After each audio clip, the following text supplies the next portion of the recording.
รุณสวัสดิ์เช้าวันใหม่เช้าวันนี้วันดีวันพระอาสาฬหบูชาขออาราธนาคุณพระศรีรัตนตรัยและสิ่งศักดิ์สิทธิ์ทั้งหลายจงอำนวยพรให้ทุกท่านพบกับความสุขความเจริญมีความสุขกายสุขใจปราศจากทุกโศกโรคภัยมีอายุวันนะสุขะพละปฏิภาณธนสารสมบัติทั่วกันทุกคนทุกท่านเถิดเช้านี้หลวงปู่บิณฑบาตกลับมาแล้วซื้ออาหารของกินของเคี้ยวของขบเคี้ยวของเหมียวไก่มาให้ได้กินกันแล้วเนาะก็ไก่กินอาหารจากธรรมชาติลงเนอะกินอาหารธรรมชาติกับน้องปู่ขอถ่ายคลิปแป๊บหนึ่งเดี๋ยวนี้น้องปู่มีภารกิจต้องไปเนาะช่วง9 โมงไปร่วมงานบุญวัดบ้านแป้นและช่วงบ่ายไปหลวงพ่อโบสถวัดศรีหลวงวันนี้ขอถ่ายน้องเหมียวที่บ้านนี่กินอาหารกันแล้วตอนเช้าแล้วหลวงปู่ก่อนออกบิณฑบาตให้อาหารแล้วเนาะให้อาหารกินแล้วก็อาจจะไม่ได้เรียกชื่อเท่าไหร่นะเพราะจะมีเวลาจำกัดเนาะมีเมียไกลๆเดินมาเล่นกันแล้วลูกเด้อที่วัดอื่นเขาก็มีญาติโยมไปทำบุญกันเต็มวัดเต็มศาลาที่วัดโป่งชัยก็มีเมียวมีไก่เต็มวัดเหมือนกันไม่มีใครมาทำบุญนามอะไรบุญนามสีหน้าส้มเลยใช่ไหมลูกใช่แล้วอยู่นี่จะมาน้อยกินอาหารแล้วลูกกินหมดไหมไม่กินไม่หมดแล้วอันนี้ไม่ได้ออกข้างนอกแล้วด้วยปู่ไม่อยู่วัดปู่กลับมาช่วงบ่ายเย็นๆเนาะอยู่วัดกันแล้วนะมีใครมาก็ทักทายนะลูกเด้อเรียกเขานะถ้าขอให้อาหารก็ขอบคุณนะขอบคุณครับที่เอาอาหารมาให้ผมกินครับน้ำตาลเข้มน้ำตาลขาวน้ำตาลจุดกาแฟโกโก้ชาเย็นเล่นด้วยกันเนาะตอนนี้ก็ได้รอเวลานู่นทำหมันอย่างเดียวนะทำเสร็จเรียบร้อยแล้วนะครับพระนพดลกับลูกศิษย์ไปบิณฑบาตนั่นไม่รู้จะมีญาติธรรมใส่บาตรหรือไม่เขาไปวัดกันหมดไปทำบุญในวัดกันหมดพระที่อยู่วัดแบบนี้วัดป่าแบบนี้นะไม่มีใครมาทำบุญบิณฑบาตก็ไม่พบญาติโยมเพราะญาติโยมเข้าไปวัดหมดแล้วเข้าไปวัดในชุมชนหมดแล้วของหลวงปู่ก็เหมือนเดิมซื้อมาญาติธรรมก็เข้าวัดเหมือนกันชอบปากกาอย่างนี้นะเข้ามาในบ้านใหญ่ทักทายน้องเหมียวก่อนแล้วเดี๋ยวไม่เรียกชื่อเนาะไม่ได้ชื่อละเดี๋ยวเวลาต้องรีบไปแล้วนะขอถ่ายภาพให้กับFCได้ดูว่าน้องเหมียวอยู่กันสบายดีกันไหมชุดนี้ข้าวเม่าข้าวหลาม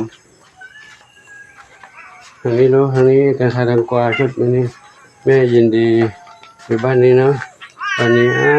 จะมีอาหารแล้วเนาะแม่ลูกใหม่ก็เติมอาหารให้เมื่อเช้าแล้วทองเล็กอยู่บนนี้ลูกนะทองเล็กปุ๋ยฝ้ายน้ำเพชรเย็นๆหลวงปู่กลับมาแล้วเด้อพออยู่พาหนูเดินเล่นเนาะเดี๋ยวไปดูทั้งนี้เอาแบบด่วนๆเลยแบบด่วนๆใครอยู่บนนั้นนะชอบใครนะ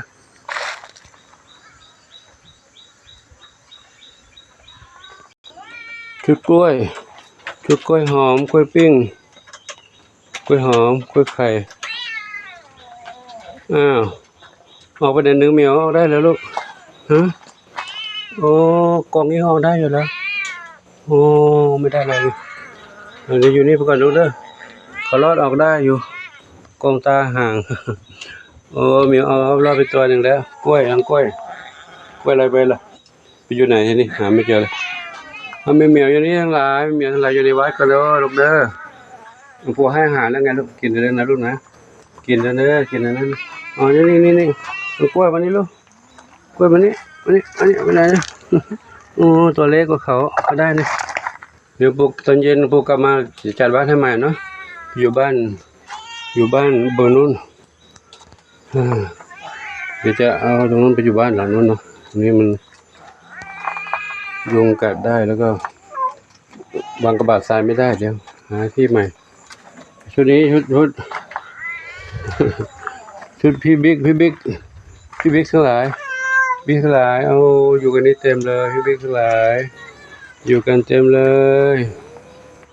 อยู่ดีไม่สุขรู้นั่งผูกไปภารกิจกลับมาเป็นบ่ายเย็นๆนั่นเลยกลับมาบ่ายเย็นเจอกันลูกอาหารมีให้กินแล้วลูกอาหารมีกินน้ำมีกินที่มีพักให้นอนเนาะอยู่นอนตรงไหนก็ได้ลูกชั้น 1 ชั้น 2 ชั้น 3มีหลายชั้น3 ชั้นก่อนเนาะเดินตามหลวงปู่นี่ก็เดินตามหลวงปู่มาที่นี่กันก็เมื่อตอนเช้ามืดออกมาจับน้องบ้านนี้ไปอยู่รวมกันแล้วก็เลยให้น้องดาเปิดมาอยู่บ้านนี้แล้วเนาะดาเปิดอยู่ตรงนี้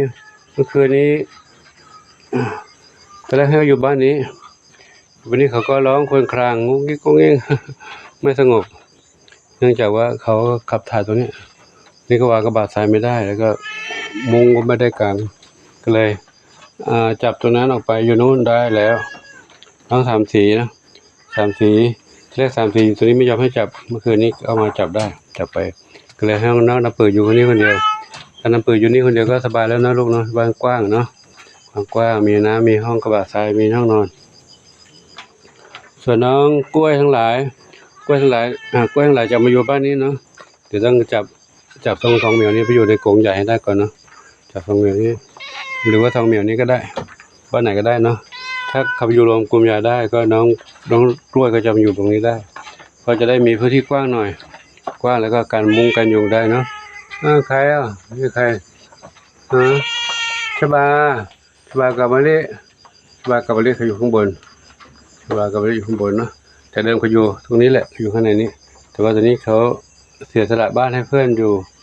เขาก็เลยต้องอยู่ข้างบนตรงนั้นกินข้าวกินน้ำได้แล้วเนาะกูจัดให้กินแล้วเนาะให้กินแล้วเป็นไงบ้างลูกสบายดีไหมลูกสบายดีเนาะกว้างขวางดีอย่ามาให้ครบอยู่ในนี้ได้กันนะอยู่ตรงนี้นะวันนี้เย็นๆแล้วเนาะปู่กลับมาจะจัดให้ใหม่นะจัดเพื่อนๆมาอยู่รวมกันได้ถ้าคับแคบไปก็เดี๋ยวค่อยโอกาสหน้าเขาว่าอีกครั้งหนึ่งเนาะตอนนี้เอาเท่านี้ก่อนให้อยู่แบบนี้ให้ดีกว่าห้องแคบๆที่ผ่านมากันเนาะอันนี้ได้กว้างขึ้นแล้วเนาะจำนวนเยอะมากเยอะมากเมียต้องช่วยอย่าไปทะเลาะกันนะช่วยกันบ้างเนอะขับถ่ายเป็นที่เป็นทางเนาะแล้วก็อาหารกินให้หมดให้เหลือและจะเล่นกันจนอาหาร6หมดไปได้นะเนาะอยู่ตอนนี้บ้านนี้อีก2 เหมียวบ้านนี้ก็ได้เนาะถ้าจับไปอยู่บ้านใหญ่ได้ก็จะน้องกล้วยอยู่นี่ก็ได้เนาะน้องกล้วยทั้ง4นี่มีมุ้งกลางยุงได้ไม่กัดส่วนกรงที่อยู่ตัวนี้ก็เอาไว้ทำรองเหมียวป่วยตัวนี้มีเหมียวป่วยหลายเหมียวจะเอาไว้แยกเหมียวป่วยจะได้แยกอยู่แบบกบแบบนี้นะถ้าป่วยเพื่อจะรอการรักษากรงแบบนี้ได้แล้วก็อีกกรงหนึ่งตัวนี้กรงที่แยกเหมียวป่วยไม่มีนะก็น้องๆเหมียวอยู่เต็มหมดแล้วถ้าไปอยู่กรงเล็กๆในตะกร้าเล็กๆก็แคบไปก็จะได้ใช้กรงนี้เลยเนาะกรงนี้กรงที่น้องกล้วยอยู่เนี่ยน้องกล้วยแล้วก็กรงที่น้องดำเปิดอยู่เมื่อคืนนี้กล้วยอยู่นี่นะเดี๋ยวน้องกล้วยอยู่ในบ้านถ้าน้องกล้วยอยู่ในบ้านหลังโน้นกรงนี้ก็จะไว้ควบคุมเหมียวป่วยนะคราวนี้หลวงปู่ขอยุติคลิปไว้ที่นี้กันนะขอโมทนาสาธุกับทุกคนที่ได้รับชมรับทราบเรื่องราวต่างๆของน้องเหมียวว่าอยู่ดีกันเป็นเช่นไหนเด็กๆวัดโป่งชัยขอโมทนาสาธุขออวยพรทุกท่านพบความสุขความเจริญมีความสุขกายสุขใจปรารถนาที่ใดก็ได้ต้องความมุ่งมั่นปรารถนาทั่วกันทุกคนทุกท่านเถิด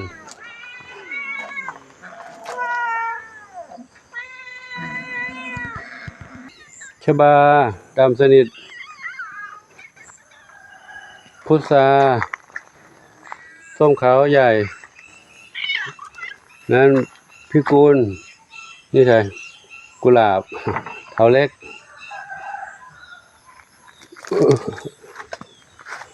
มังคุดละมุดอันนี้ ชุลมุนขาวเทาใครอยู่บนนั้นใครอยู่บนนั้น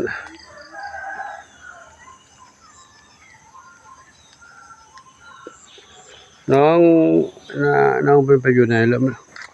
นี่น้องมนชัยน้องมนชัยน้องมะลิกำลังลงมา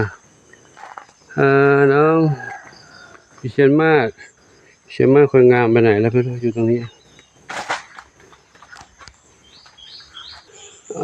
อยู่นี่เองปู่ก็หาไว้ทั่วเลยอยู่นี่เนาะอยู่กับเพื่อนๆนี่เนาะอุ้ยตาสีฟ้างามสวยจังเลย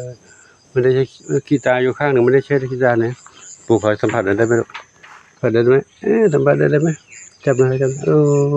จับได้แล้ว